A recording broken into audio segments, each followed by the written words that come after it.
Studies are starting to show that people are shopping differently because of inflation. Let's talk about that today.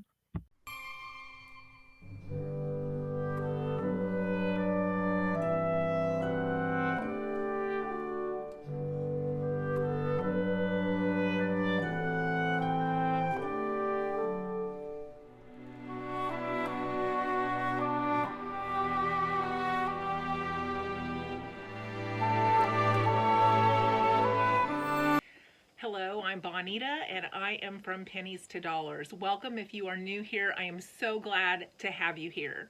Today we are going to talk about how people are adjusting to inflation by shopping differently than they ever have before. And it is starting to affect the suppliers, and that's good news.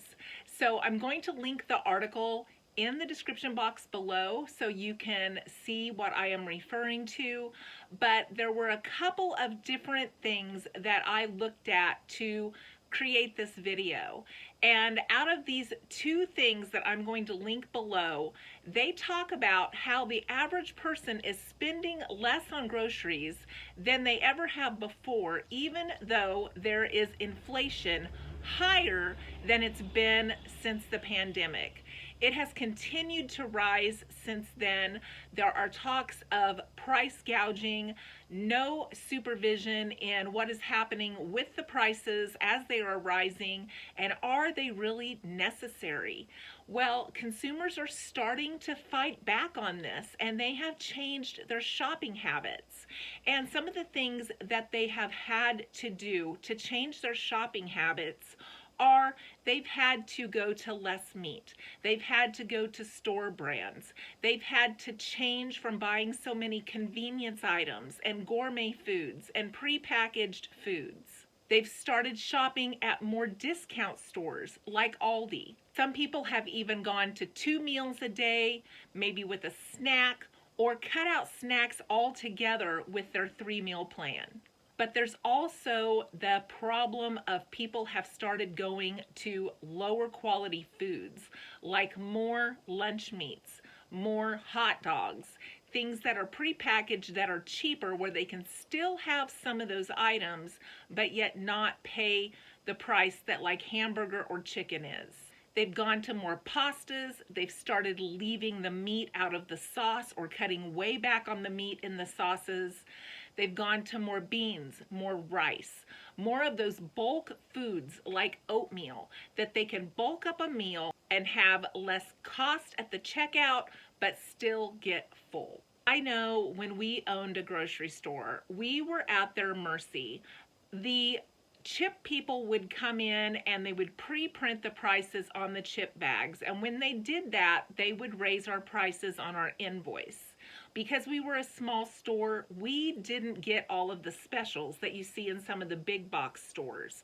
And so we would have a very low profit margin on a lot of the chips. But they kept raising the price and raising the price until they were just outrageous. Sometimes they would do it 2 to 3 times a year.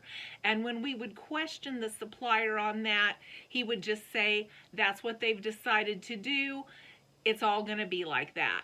Well, that has continued to happen now, even to the big box stores, where people are either not buying chips at all or they've gone to the off-market brands. Even a big grab size that used to sell at our store for like $1.49, then $1.69, then $1.89 is now $2.58 at the checkout at Walmart. Another food item that we saw was considerably going up regularly was bread. It had gotten to a point where some of the loaves of bread were costing almost $3. Well, now it's not unusual to see a loaf of bread at $4.50 or even $5 a loaf. Cereal is another thing that people have started really scrutinizing. Is it worth it to get the name brand, or is it worth it to even buy cereal at all? Cereal manufacturers have started to suffer through this inflation, as well as soda suppliers. Soda is another item where people have either started going to off brands or cutting back significantly. all of us that are working together to try to combat food costs, and we are sharing these tips on here and with each other, it is starting to make a little bit of a difference. PepsiCo has even announced this year that they are going to concentrate on sales rather than upping the prices even more. They are the ones that own Lay's, they own Frito-Lay, they own several different things that we purchase besides soda.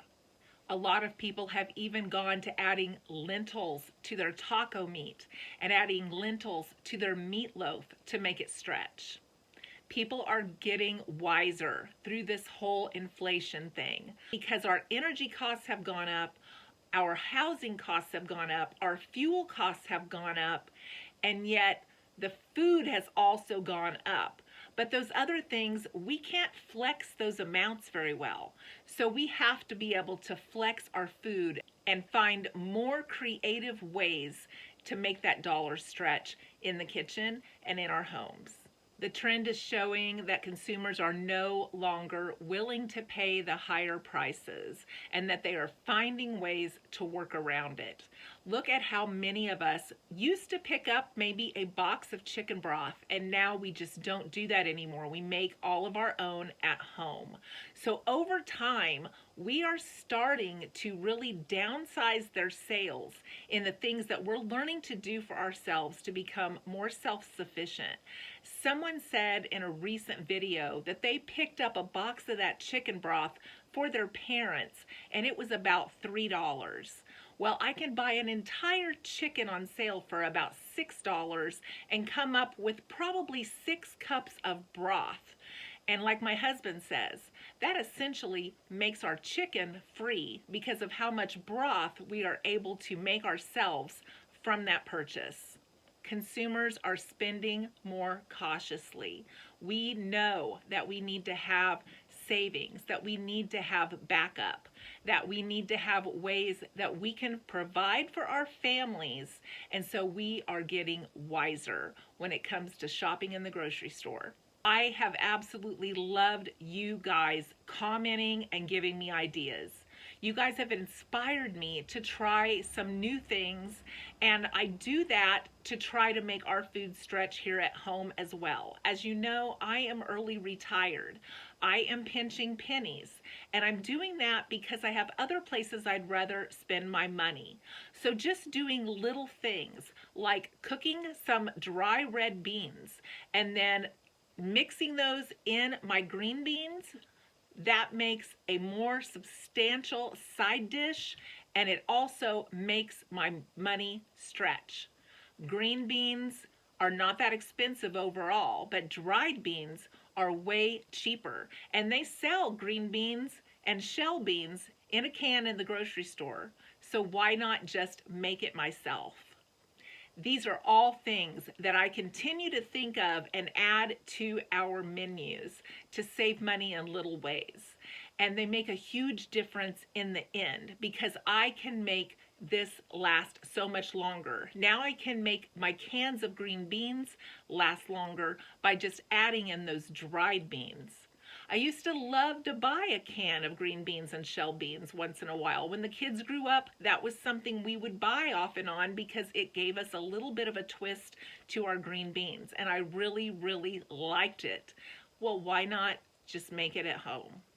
People are also turning to freezing foods and canning foods and finding more ways to stretch the food in their home so that they have money for those other costs. So I just found that so interesting, and I wanted to share that with you today. I have a video I'm going to link below that talks about Canadians and the costs that they are paying and how they are worried that in 10 years it's going to affect their health care. And they provide free health care for their citizens. So them eating lesser quality foods like hot dogs and bologna in the end may cost the country more money. I found this video really interesting from CBS, so I wanted to share that with you as well. If you have any ways that you are making your money stretch in the kitchen and at home, please share them in the comments.